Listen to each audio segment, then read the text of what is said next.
Broadcasting live from an underwater temple, this is The Monstrous Feminine, the podcast where horrible humans talk about horror. My name is Zeba, and I'm joined by my divers, Mila, Louisa, and Tyia. And this is our final episode of the month covering claustrophobic horror. We're talking about 47 Meters Down, Uncaged, directed by Johannes Roberts. Before we get into the film, go ahead and follow us on Spotify, YouTube, or the Apple Podcast app. You can find all of our links on our Instagram at The Monstrous Feminine Podcast. In 47 Meters Down, Uncaged, two stepsisters, Sasha and Mia, struggle to connect. Mia has not adjusted to the recent move to Mexico and is being bullied in school. Mia's father, Grant, is an undersea explorer and archaeologist and has recently discovered an ancient underwater Mayan temple. While he goes to explore it, he arranges for the two girls to go on a glass-bottomed boat tour of the great white sharks in the hopes that they will bond. However, Sasha's two friends, Alexa and Nicole, turn up and convince the girls to ditch the tour and dive with them to see the submerged Mayan city, which was shown to Alexa by one of Grant's two young assistants. In awe of their surroundings, the girls soon become trapped after Nicole knocks over a column. Unbeknownst to everyone in the underwater system, this discovered settlement is a hub where blind great white sharks prey, and the terrifying creatures soon attack. Is this the entrance to the city? Guys, if my dad finds us, he's gonna kill us. Chill. I talked to Ben. Your dad is on the other side mapping out the new tunnel they found. They will never know we were here. Doesn't look like much of a city to me. It's Mayan. It was built underground out of the burial sites to hide from the conquistadors when they invaded. Rising sea levels put most of it underwater. Thank you, Professor. We should say Mila did not have time to watch the film, but had time to record. That's why we're in an unusual situation of Mila not having seen this film. I suspect, though, that a lot of people listen to our episodes without having watched the movies, so I feel like Mila is the stand-in for those. I'm going to explain the premise to you then, because what happened was... I just read the premise, Zeba. Because there are factors at play here, right? They have oxygen tanks, and they're running out of oxygen, so it's time sensitive. And there's sharks, plus the claustrophobia. They're in an underwater cave that has nooks and crannies, so it's literally like The Descent, but underwater, and instead of monsters, it's sharks. The beginning of it is just that the sisters, they're stepsisters, they don't get along. She's like in the popular crew, and whenever her stepsister, the one from Yellow Jackets, gets bullied all the time, she like never defends her. So that's their relationship, it's tense in that way. If the nepotism baby article had came out around this time, perfect example. Who's in it? Jamie Foxx's daughter, Rocky's daughter. And also Nia Long's in it for 2 minutes inexplicably. Like, she just is the mom, and we know her to be the mom, but they did not utilize Nia Long at all. This is really enlightening, because I did not know that these were nepo babies, and I was sitting here like, they just cast any old body, huh? It's like a nepo-baby cast. In fact, I read a really brutal review, which was by Benjamin Lee in The Guardian. The teens, who include Jamie Foxx's daughter, Corinne, and Sylvester Stallone's daughter, Sistine, are all equally forgettable, as is most of their dialogue. Their early banter, scripted by two men in their 40s, particularly embarrassing. It's also hard to distinguish between them when they're underwater, although given their non-existent personalities, it really doesn't matter too much. Shark bait is shark bait.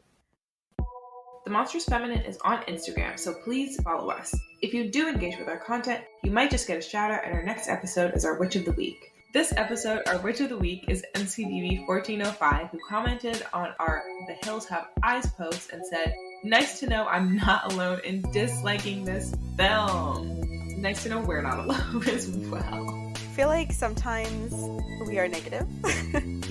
That's okay, we can't like every movie. And nor should we. Nor should we. But also, it's nice to like have a group bitching sesh together. That's what it feels like when our followers agree. Like, there's something cathartic about bitching about something. I wish you like many juicy gossip sessions. Friendly reminder that we're also on Patreon. For £1 a month, you gain access to our Discord. For £3 a month, you get to hear a cut discussion from our main episodes. And for £5, you get all of that, plus a bonus episode. Please support us. Any contribution helps.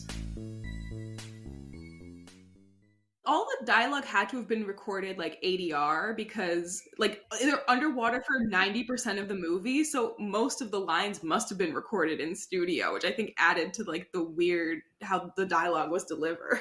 That's true. Maybe it's kind of like uncanny because it's like watching a dub. Yeah, that's what it felt like because obviously they're not delivering the lines underwater.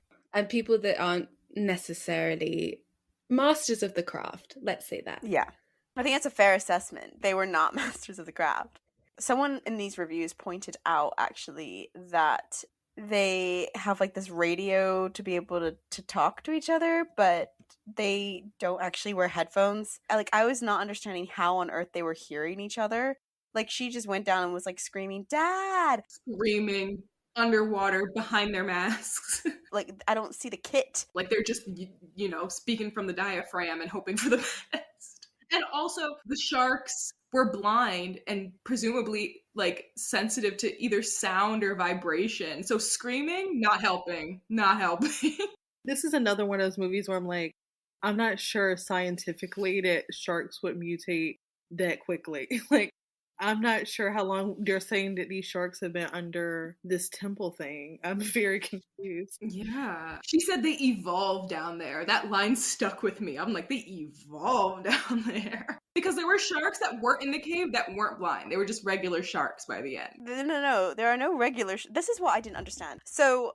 Okay, I wasn't quite getting the origin. I assumed they must be prehistoric. I assumed that they must have always been down there and they've evolved. I assumed the sharks are very much trapped down there. They had no way out into the open. Now, I'm not saying that holds true by the end of the film, but I assumed that they dislodged something, collapsed a column, that reshuffled everything, which reshuffled the, I don't know, structure of the underwater cave system, which then meant that the sharks are free. Because if the sharks could always get out of the cave, then they would have never evolved to be blind. Because why would they? They had access to the open sea. Why would these big ass sharks choose to be in an underwater cave system with very little food for them? Like great whites eat seals. So what was their like primary diet in like this enclosed cave system? I just don't really know. Clearly it was people and those demon fish that scream. Remember that guy from the beginning? There are fish down there. Or maybe they had crevices big enough for like bigger things to swim in, but I don't know. There was like several blind prehistoric looking great whites down there. Presumably if they can get out of the cave and by the end we realize that the tourism company has been feeding them chum, they might just be living off of chum and then going back down to the cave. Sure, but why are they blind? Ain't no way. They feeding them enough chum for that. Ty's like, I call bullshit on this marine biology. They made too many things to like try to make it scarier. Like they were like, what if we add like the zombie apocalypse like idea that they're attracted to sound or something? Yeah, every time I thought I understood what the scary thing was, they're like, and another thing. And honestly, it got me. The jump scares all got me. I like, genuinely, I was watching it like, this is why Louisa loves shark movies. I was on a ride. Yeah, low-key, my choice of film was a bit skewed to the fact that it's a shark movie, and I just love a shark movie. I can't lie. However, I don't think this one's very good. There's no such thing as a bad shark movie to me personally. However, I also did not like the homages to Deep Blue Sea. There were 2 homages to Deep Blue Sea, Mila, in this, and that one is... One of them must be like the shock death of... Yes! Ding, ding, ding! You go! Yes. And you would think it's all underwater, but they actually so the dad and his team had dived in a different way. So they'd come from above, and jumped into what's it called?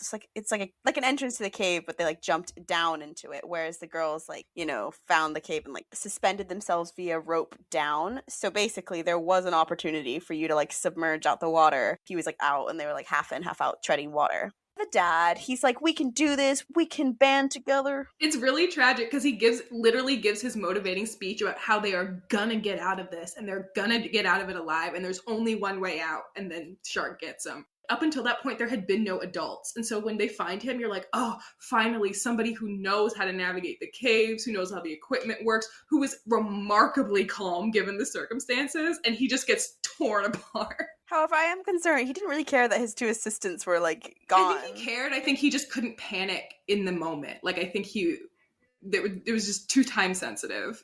I mean, the irony that this movie is about his daughter unable to accept her new family, and now she don't got a choice. At the end, it's just the stepsisters left alive, and they have to love each other. Something poetic about that. I also thought it was funny because I was like, really? This was the only thing that could have gotten you guys to bond? You couldn't have just gone for a long lunch? Like, I would be shit scared because there's the element of claustrophobia being down in caves. It's underwater. I'm not really a fan. There's also sharks, and it's dark. yeah. They really said, we're going to give you a checklist of things that will make you shit your pants. There are several threats. However, when I first watched it, like, the jump scared me, whereas second watch, I obviously knew they were coming, so I'm a little bit biased in the second watch. So the jump scares are jump scaring. They're doing that job. But in general, there's not a lot of, like, suspense like there is with, like, The Descent or whatever. Like, or even the first 47 Meters Down film, which I think actually is quite decent. And this one, they just seem to, like, throw on so many threats, and yet it's not very threatening somehow. The deaths are really quick. I think that's why there's no suspense, is because nearly every one of them is a jump scare. Like, they come at you when you're least suspecting it, and you don't even have time to recover. I finished the movie, and my adrenaline was so high because I was like, no one is safe. Like, there's no second of this movie where I'm like, this is the lead up to the scary thing. It's always like, calm, and then they throw just the most gruesome death at you and let you sit with it, but you can't because it's time sensitive and there's 30% oxygen left. And, like, as far as no breaks, I felt like I wasn't given relief, which is, like, why the pacing was fucked up, but also the only reason I was scared at all. We've talked about this in Shark Week episodes. They don't just attack unprompted, right? I feel like that is the biggest plot hole here. Like, maybe these blind sharks do. They're blind, right? So presumably if you just sat there and shut the fuck up, they would ignore you. They know where to get chum. Like, I don't know. That the sharks are, like, congregated in this area is because nearby, that's where the tourist boats who, like, let people watch the sharks dump the chum to, like, get them to come over. I also thought of, like, why are they even attacking them if they've never, like, encountered, like, a human swimming around before? My other rationale was, like, because they're probably hungry. The Stallone daughter was the bitch, like the one who kept fucking things up for everyone. Natalie, is that her name? Nicole got on my very last nerve. Step one, she led them into the whole danger. Literally the whole shit is her fault because she went into the second cave and everyone followed her because they were worried about her. And then she pulled that shit where she, like, her I guess I'll call it a strong survival instinct when she was like, fuck what you heard. I'm the first one out of this bitch, and ruined it for everyone again by, what do they call that? The lead? The thing they used to climb up out of the hole. I shrieked. I was so pissed about that whole situation because they all could have gotten out of it. Wait, did she left? So, you know, we were telling you about the entrance to the cave that you had to, like, suspend yourself down into. They still had that rope, and her other friend was on it first. Alexa was going up it, but then Nicole panicked when she saw sharks appear beneath them and jumped on it, trying to climb above Alexa. It couldn't take the weight. It collapsed. Yeah, like, she literally says, I'm getting out of here, and climbs over the other girl. Like literally, like, she would have been dead had she fallen, and she didn't give a fuck. She climbed over her, climbed up the rope, and then the rope, like, dislocated from where it was attached, and then they were all fucked. And then she got immediately eaten. It was, like, immediate karma. I kind of wish she had sat with her decision for a little while before she got eaten, but we'll leave that alone.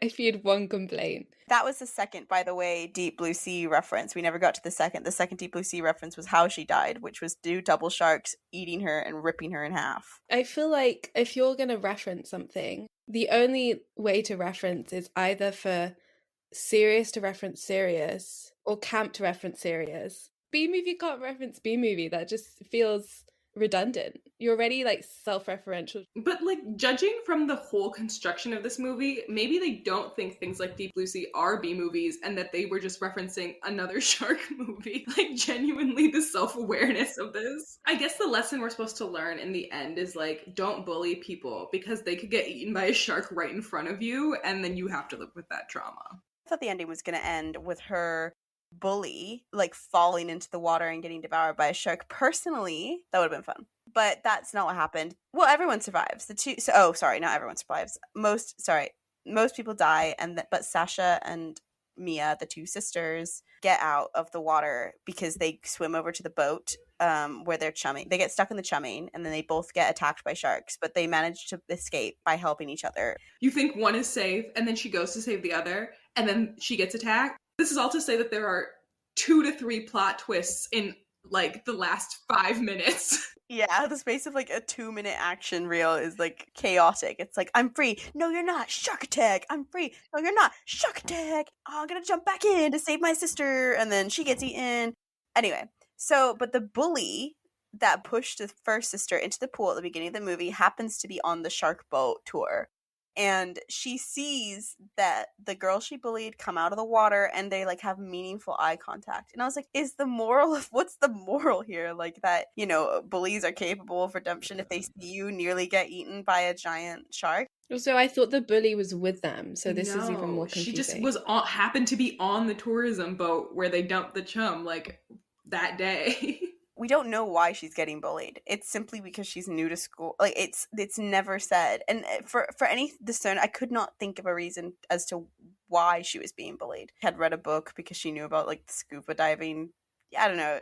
And she knew about like the Mayan history. That bitch was Encyclopedia Brown. So was the other one girl who had been diving before. She happened to know everything about how to dive from the one time she dove. The appearance of the sharks, they were so scraped. Like those sharks ran through. They were battered. If there's not very much space in the caves, they're probably just like bumping around in there. But I don't understand what keeps them and what compels them to stay there if they have access to the open sea. Anyway, I keep coming back to that little plot hole. Second thing, this claustrophobic element, what do we think of it? Because akin with further point about how there's very little tension in this movie, a New York Times review said, comparing it to the first film, just 47 Meters Down, the director Johannes Roberts also helmed the earlier film, and while he created a palpable sense of claustrophobia in that effort, even in scenes set in the open sea, here he flounders in his attempts to build dread in tight spaces.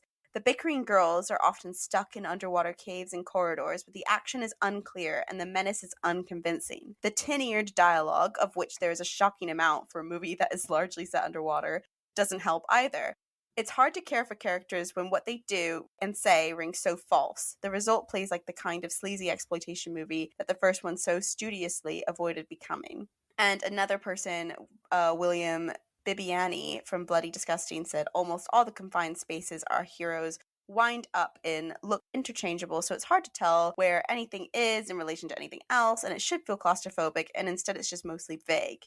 They leaned on the darkness a lot for things that they didn't want to show, that were just like implied violence, but then there were some dead-on shark attacks, so I was confused because, I don't know, in some movies, darkness and that kind of thing helps, because if your special effects budget isn't high enough to show everything you want to show, but this was not that. So I guess, yeah, the claustrophobia was made worse by the underwaterness of it all. I think that was the most compelling thing for me, is the fact that they're underwater. But actually, you're right, in terms of the pacing of it, it wasn't that compelling, and they're right in the sense that it is a bit vague. Like with The Descent, I feel like the claustrophobia works because they're like, let's try this tunnel, whereas this one's a scramble and they don't know where they're going. Also, another reviewer pointed out, Christy Pukko for Pajaba, said that there's no sense of momentum because, for example, they don't really explain what it means. Like they're like, oh, I only have like this much air left, but we don't know what that means minutes wise. Whereas like, you know, in other films you can like count down how much roughly, so we don't actually know what to expect. And that kind of is what alters the pacing of it a little bit. They added a bunch of other shit to the claustrophobia too. Like darkness is a factor, but then at one point when they get really panicked, the silt from the sand at the bottom gets like drudged up and they can't see, and then they get lost. That is realistic. And that was scary because that was pre-shark. Like, that was before any sharks had even appeared. The silt issue occurred. But again, a lot of these problems could have been avoided if they stopped panicking. A lot of things going on. Like, the thing that Descent did well was, like, not introduce the monster until a good portion through when we've already seen the horrors of just generally being down there. Whereas they had a great opportunity to do something like that, but they did not do it in this movie. They brought the shark in right away, whereas that's the main threat. Whereas I think with The Descent, you had time to really sit with the fact of like, shit, we're trapped. And shit, it's this person's fault. And oh my God, we have other problems. Like, what about oxygen? You know, well, not in Descent, but they could have had that oxygen element. But you know what I mean? Like, they just didn't really do much with the threats that they put forward. There's a review, again, from Christy Pucco from Pajiba. They were talking about the sisterly bond kind of in comparison to the first film. So it said, in 47 Meters Down, the focus on Lisa and Kate's bond made us root for them and their survival. In 47 Meters Down Uncaged, Mia and Sasha's bond is chiefly a plot point, and the violence they and their fellow divers face suggests the filmmakers want us to take pleasure in their pain. ... While the first film put us in the place of its protagonist to experience the horror with them, the second sits us back to let us watch and presumably revel. And I thought I would really agree with that assessment, in that I don't think that you really, I don't know, I don't think there's time to like panic with them. I think you're just kind of watching them quickly die. Like you said, Zeba, the deaths are really, really, really quick. We don't really see much about like between them or feel much about them. Like all we know is that they haven't bonded and the dad wants them to bond. Like that's all we know. But you're there, she's right. Like it's just a plot point. It's nothing's done to actually develop the characterization there. Louisa, I think you said in The Descent that you were comparing like the thorough characterization of The Descent to most of the slashers we see, and how slashers tend to sort of encourage the audience to take pleasure in the pain of people on screen. I feel like that like sums it up really well, that it really is just to like watch particularly female bodies get just annihilated, munched, sliced, all of that, which isn't, it's not ideal. If I had to make any judgment, it's a weak point in humanity. I don't think there's any mon femme in this film, really, besides the general mon femme vibe as like women being eaten. You know what I mean? Like I really can't think of any specific of the 5 Creed categories that might be visible here. There weren't any like shark mouth vaginas? That's what I was gonna say. At a push, I would say the You were open gonna mouth. say that. Okay. Toothy maw. The gaping maw. Yeah, you Gaping maw full of teeth. And even if, like, we're not going to give credit to filmmakers for doing shit like that on purpose, the point is that they put it in subconsciously to horror movies. So we can call out a gaping maw full of teeth whenever we see one.